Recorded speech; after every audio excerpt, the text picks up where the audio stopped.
Hi, this is Marcel of Marcel on Tech, and today's video is going to be talking about the Samsung Galaxy Note 10. Now, I know what you're thinking, this is an ancient phone. It is actually a very old phone, but is it still worth it? And in short, I'm going to keep it very brief. Yes, it's 100% worth it. This phone is still one of the best phones on the market, and also one of the most gorgeous as well. I love this design, but let me tell you exactly why I think this phone, even in 2022, is still fantastic value for money. Let's get into it. Okay, so let's keep this very simple. This is the Galaxy Note 10 that is just a fantastic phone. As I've already mentioned in the intro, I would highly recommend this phone, even now in 2022, even though it's 3 years old and is something that is considered a bit of a relic. The size is just perfect, the weight is fantastic, and the cameras and software are all still valid. So let me go through and tell you about each of the form factors. So, the design fundamentally is ideal for me. I love it. The very boxy design that you get here is classic in terms of having a little bit of a waterfall edge from the screen, so it literally falls off the side of the screen, which is brilliant for me. There are no touch errors from there. The palm rejection is perfect. The biometrics work really, really well, but I'll touch on that in a moment. Now, the only thing that's a little bit of a gripe is that the volume rocker and the power button are on the side, but otherwise, this device is way ahead of its time. I've just tested the Honor 70, which effectively looks almost exactly like this phone, but is narrower and taller. So it's actually much less comfortable to have in your pocket, but it is very comfortable to hold. Not as comfortable as this one, but it is comfortable to hold. Now, in terms of design, again, we've got the bottom firing speaker, but to be honest, this functions with the speaker at the top. So this actually has dual audio, which is absolutely fantastic. And that again trumps the Honor 70 because it only had bottom firing. So obviously that's a mid-range phone. This is a flagship phone, but this is a 3-year-old device. And it is absolutely brilliant just from the build quality that's still holding up to look as good as it does. I love this reflective rainbow color back. It looks absolutely fantastic, reflecting all those amazing colors, which is super duper cool. And of course, you've got the SIM card tray at the top here, along with some mics. At the bottom, you've got the antenna array, USB Type-C, again, way ahead of its game. And of course, you've got the S Pen, which we'll come back to as well as the classic camera, which is not a bump. When you put it down on the table, there's a tiny bit of movement there, but it's not a lot, not like some of the newer devices that we see anyway. So no comparison whatsoever. Now, biometrics we've got available, under screen fingerprint reader. Did you see that? Quick as a flash, really, really fast. Not the fastest one I've ever used, but definitely competitive, even 3 years down the line. Now, it does also have facial recognition at the top here. That's a little bit slower than the fingerprint reader, I find, but it is pretty good. There you can see it's worked. So as soon as the fingerprint symbol goes away, it means it's recognized my face. And there it hasn't quite caught it. Let's try again. No, it hasn't quite got it, you see. So sometimes it doesn't always work, and so then it wants obviously, there we go, and it just picked it up. So the facial recognition is not the best, it's not the fastest, it's got a lot better with age, but you've got the biometrics with the finger, which is way better anyway and much more secure. So you definitely can't argue with that. Then of course we've got the cameras. Now returning the device over, we've got actually a 16 megapixel primary camera. We've got a 12 megapixel and a 12 megapixel ultra wide as well. So here we've got functionality through the eyeball. So if we double click on the power button, we go straight to the cameras, and there we can see we've got all this functionality. There is a huge amount. That's a video all by itself. We've got the 0.5 wide angle lens. Then we have the 1x and a 2x zoom as well. Now, one of the features that I really like, aside from the high quality video, which by the way, can record in 4K, really, really cool.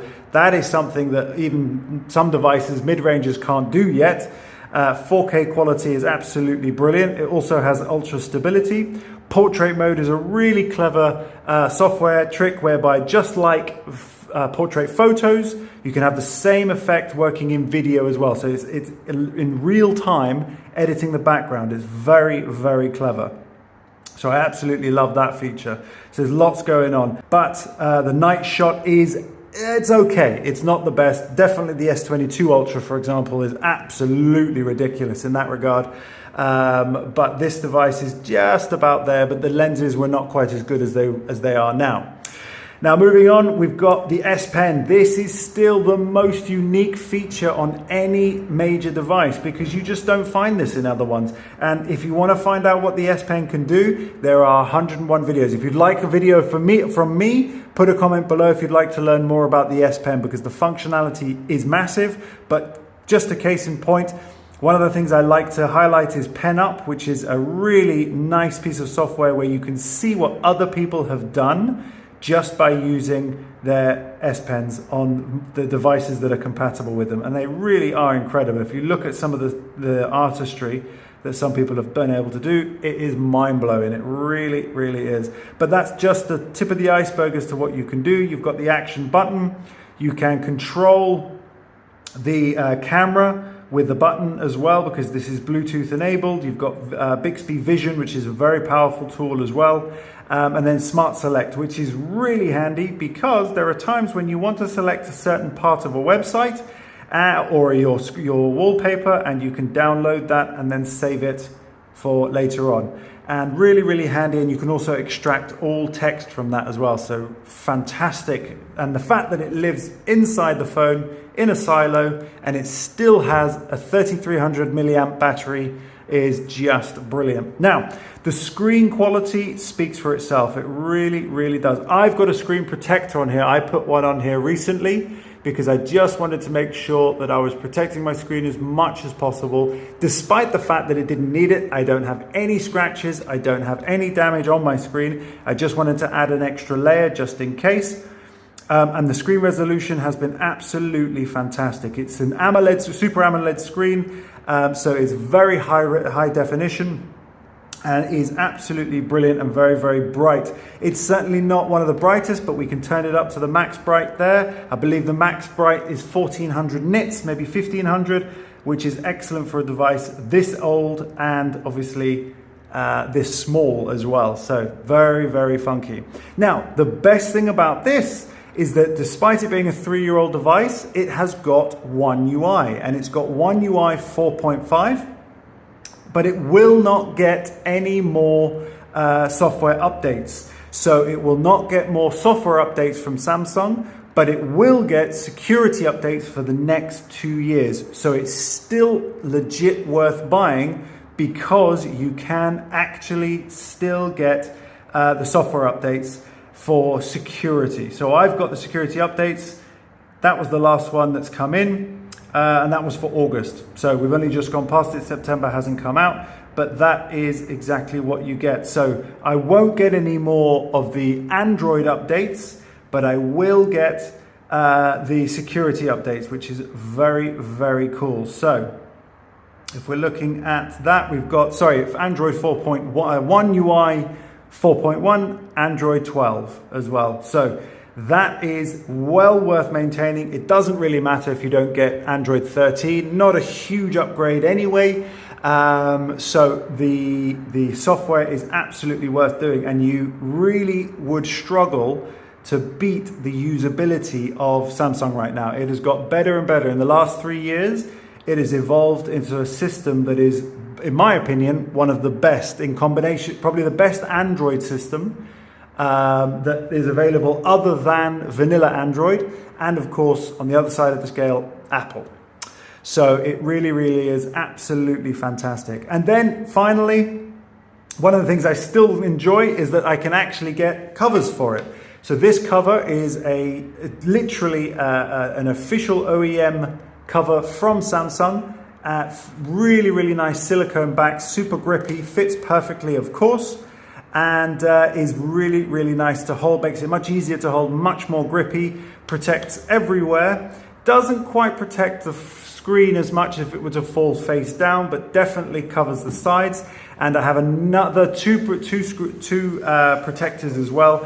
That are, one is a bookcase that is really, really nice and fits perfectly, as well as gives me side panel information.